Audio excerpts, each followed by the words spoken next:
Bom, pessoal, vou dar continuidade aqui ao estudo do livro. Minha conexão caiu, mas eu vou tentar retomar agora. Eu ia falar sobre o segundo mito. Vou esperar o pessoal voltar. Eu tava falando e minha conexão travou completamente e caiu.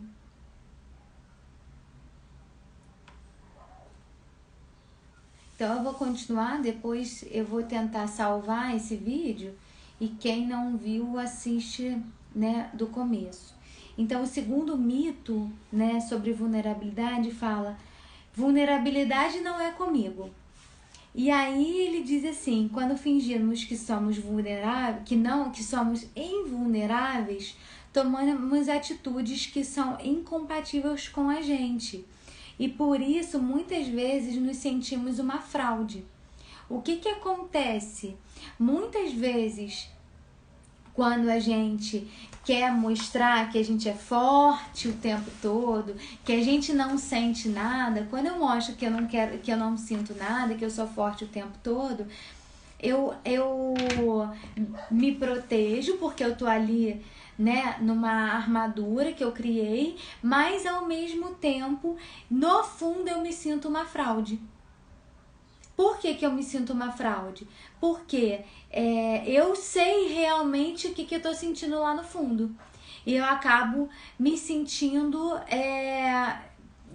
que as pessoas não me conhecem de verdade, por isso que elas gostam de mim, por isso que elas confiam em mim. Então você começa a criar várias coisas na sua cabeça, porque como você não se expõe, você acha que você não é honesta, que você não é verdadeira, que você não é autêntica, e que as pessoas gostam de uma fraude, de uma coisa que não é verdadeira. Então, isso também mexe muito com a gente, sabe? Porque não adianta eu fingir que eu não sou vulnerável, que eu sou uma pessoa que não sinto nada, que eu sou... Muitas pessoas falam: não, eu sou uma pessoa muito das exatas, eu penso isso e tem que ser assim. E isso não tem correlação nenhuma, entenderam? Vocês estão me ouvindo direitinho, pessoal? Só para saber aqui, que não sei se tá dando uma travada aí para vocês.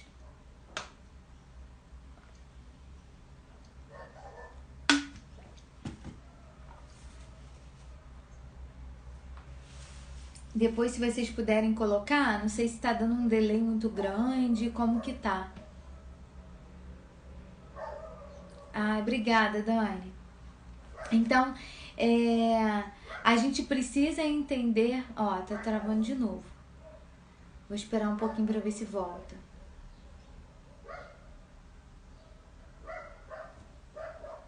Voltou.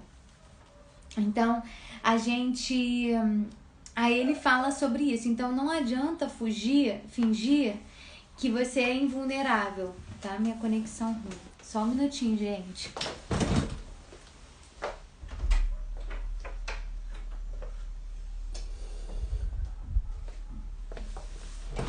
Vamos ver se vai melhorar agora. Vocês estão me ouvindo direitinho? Tá meio travada, né?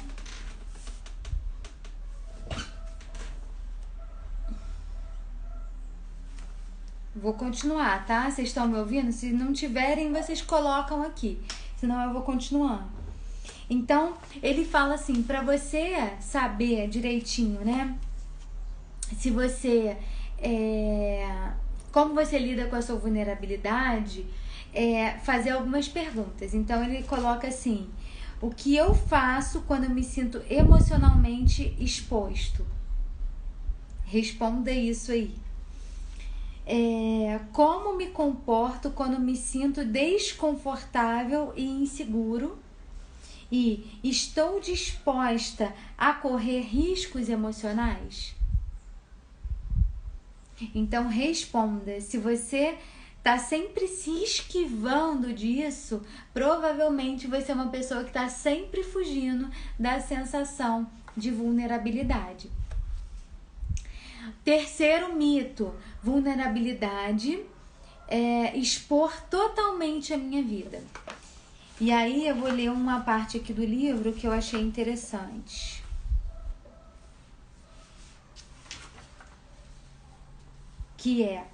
ele fala assim: a vulnerabilidade se baseia na reciprocidade e requer confiança e limites.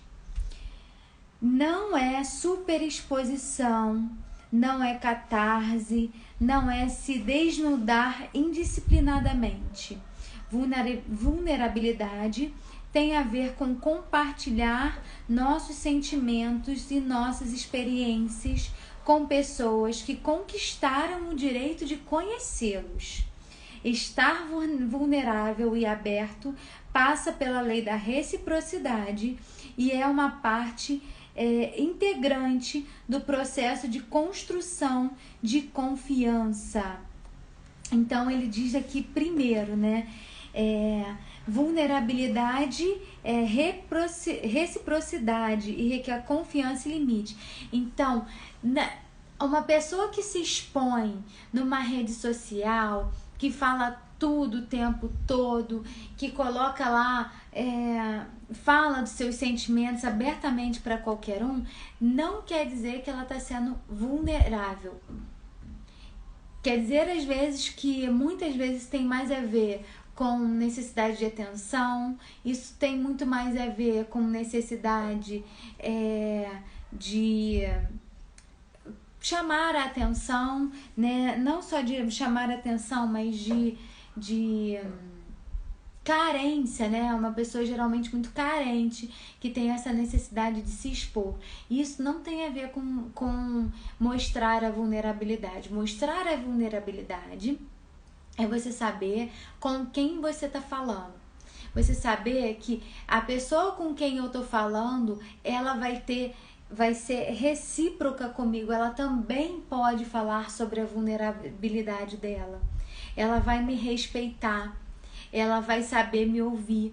Então não é qualquer pessoa, não é com qualquer pessoa que eu vou compartilhar esses meus sentimentos. São com pessoas que podem e merecem esse direito de ouvir aquilo que eu preciso falar, de me conhecer verdadeiramente, para poder me entender. Então, geralmente, quem são essas pessoas, Elaine?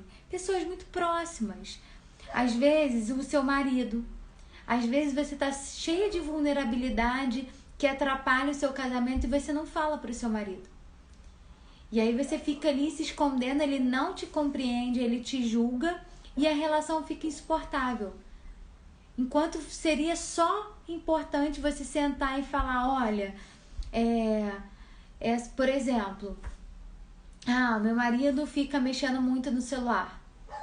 Aí isso tá me gerando insegurança, eu tô desconfiada que ele tá conversando com alguém. Aí, o que geralmente a gente faz? Fica quieta e se emburra, né? Fica lá emburrada, pensa, eu vou também falar com alguém. Aí a gente vai criando outras estratégias, né? Quando, na verdade, a gente precisa chegar e falar, olha só, eu tô me sentindo desconfiada, tô tendo ciúme dessa situação. Porque você tá o tempo todo no celular, eu tô me sentindo com ciúme. Então é isso. Você vai abrir a sua vulnerabilidade para quem de fato merece ouvir. E não é para uma amiga, por exemplo. Você pode até compartilhar com uma amiga, mas o que ela vai resolver disso para você? Não é verdade? Então é melhor que você consiga compartilhar com alguém que está envolvido ali e que merece ouvir aquela situação. E não com alguém que não vai poder fazer nada. Então, essa reciprocidade, alguém que tem o direito de te conhecer melhor, é você falar para alguém que de fato, às vezes, está envolvido nessa situação. E que merece, sabe, ouvir para poder te entender, né? Que aí vem a empatia e que talvez para mudar essa situação. Por isso que é tão importante. E aí coloca outras coisas aqui. Vulnerabilidade não é superexposição.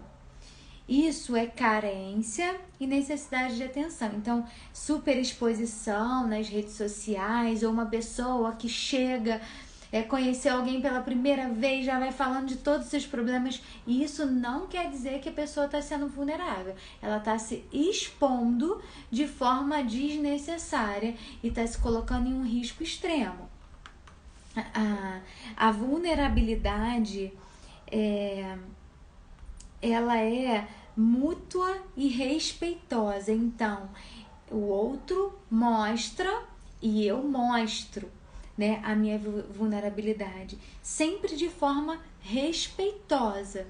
Então, quando eu tenho essa relação com uma outra pessoa, isso gera um vínculo maior com a outra pessoa, gera uma relação maior de confiança quando eu falo isso para uma outra pessoa.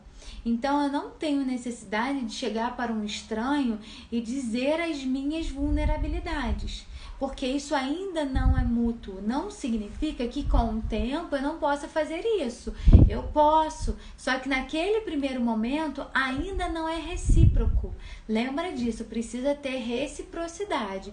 O que vem, vai e vem. É uma relação de troca, então isso é muito importante. Então, toda vez que a relação de vulnerabilidade ela é mútua e ela é respeitosa, gera mais vínculo e mais confiança entre essas pessoas.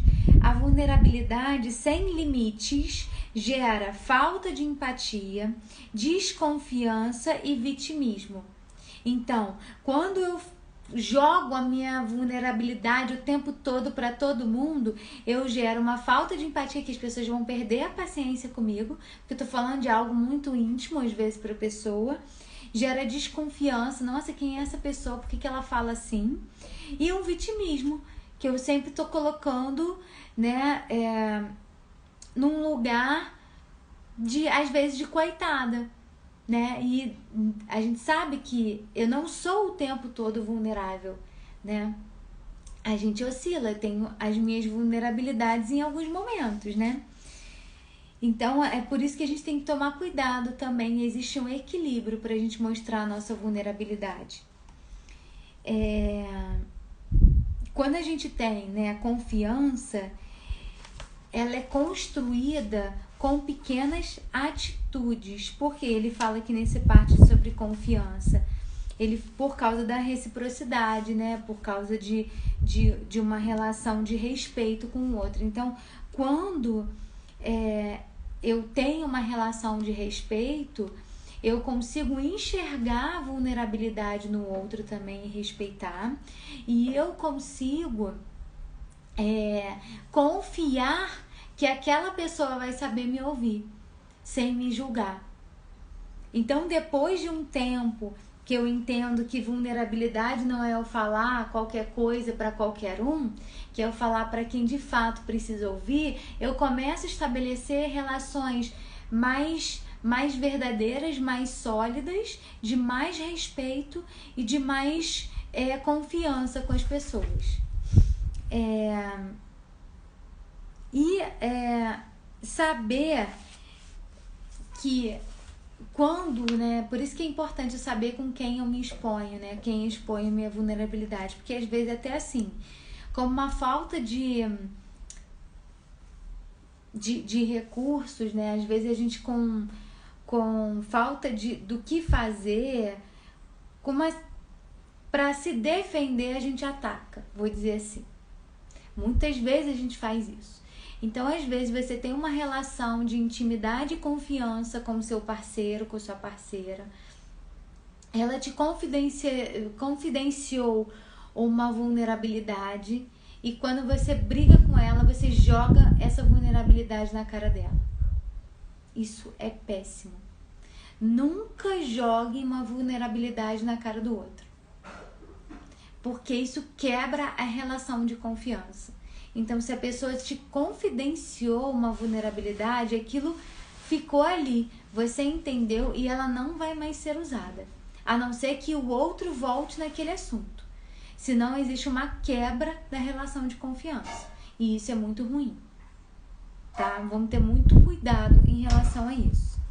E o quarto mito que ela fala no livro é: eu me garanto sozinha. Né? As pessoas têm essa necessidade do individualismo até por medo, né, de dar troca, por medo de se machucar, as pessoas estão cada vez mais dentro das próprias bolhas, querendo viver uma vida sozinha. Só que a vulnerabilidade, ela exige parceria. Eu preciso mostrar a minha vulnerabilidade para alguém. Então, dentro da vulnerabilidade não existe individualidade. Eu tenho que ter troca. Eu não vivo sozinha no mundo. Eu não vivo perfeitamente sem ninguém. Isso é mentira. A gente precisa o tempo todo um do outro. E eu preciso reconhecer isso. E muito importante, eu preciso saber pedir ajuda. Por quê?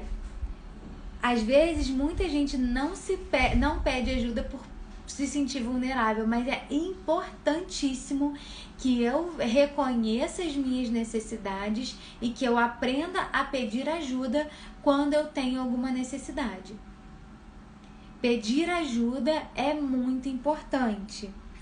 Quando eu reconheço que não sei fazer isso, ou que esse aqui é o meu limite, então eu preciso que o outro me ajude nisso, eu preciso dizer. E o que a gente faz para fugir dessa vulnerabilidade? A gente quer que o outro perceba a nossa necessidade e que o outro nos ajude. Olha que loucura que a gente faz. Porque o outro precisa se preocupar com ele. E precisa ele saber as vulnerabilidades dele próprio para poder pedir ajuda. E não o contrário. Então, se eu tenho uma necessidade, eu preciso expor essa minha necessidade para quem pode me ajudar. Isso é muito importante. E aprender a receber. É uma relação de troca. Eu preciso dar. Ajudar é muito fácil. Foi o que eu falei com vocês lá no começo. Ajudar é a coisa mais fácil. Porque sempre que eu ajudo alguém, a gente está se colocando numa posição de superioridade. Então, é fácil ajudar. Pedir ajuda é a gente se colocar numa posição de humildade e de limite. Aqui eu tenho um limite, eu não consigo ir além. E não tem problema isso, porque todo mundo precisa de ajuda em algum momento da vida. Só que como a gente vive nessa bolha, vive nessa máscara, querendo ser algo que não é real, a gente não consegue pedir ajuda. Pedir ajuda às vezes é muito difícil.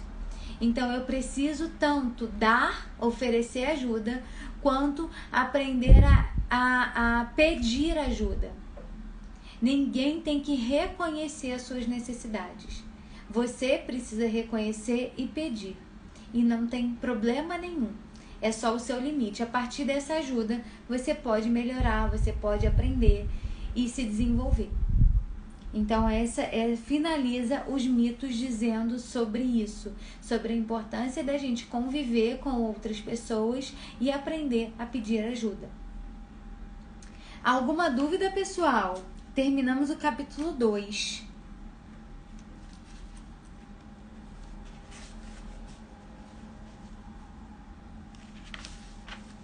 Vocês querem colocar alguma coisa? Então, para sintetizar, né, resumir um pouquinho desse livro, ela fala: vulnerabilidade não é fraqueza. Então, vulnerabilidade é você reconhecer os seus sentimentos, reconhecer o que você está sentindo naquele momento, e não existe vulnerabilidade boa ou ruim. Vulnerabilidade é vulnerabilidade. O segundo mito: vulnerabilidade não é comigo. Então, todos nós sentimos, né? Todos nós, porque não existe nenhum robô. Então, a gente precisa admitir que nós sentimos e não ficar se mascarando, criando um personagem que não é real. Então, saber que todos nós temos vulnerabilidade. Terceiro, vulnerabilidade é expor totalmente a minha vida. E aí, não, vulnerabilidade é você saber com quem você compartilha os seus sentimentos, é você ter uma relação de reciprocidade para ter uma relação de mais confiança com o outro. E o quarto, eu me garanto sozinho, que é: eu não vivo sozinha, eu preciso das relações, eu preciso da relação de troca e eu preciso saber pedir ajuda. Então, fazendo um resumão do que a gente falou aqui hoje desse capítulo. Tá bom, pessoal? Lembrando que eu tô estudando com vocês esse livro aqui, A Coragem de Ser Imperfeito. Quem estiver lendo, quem quiser compartilhar alguma dúvida, é só falar, tá? Acredito que não tem nenhuma dúvida, ninguém falou nada, né?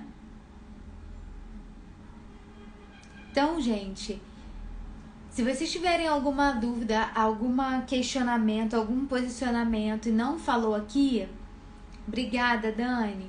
Obrigada, mãe.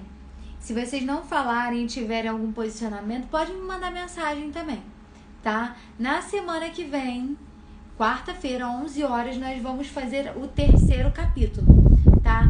Vou ver se essa semana eu faço uma outra live. Eu tô querendo conversar com vocês um tema diferente. Mas aí eu vou deixar aqui no Instagram pra vocês saberem, tá? Um beijo, gente, e até semana que vem.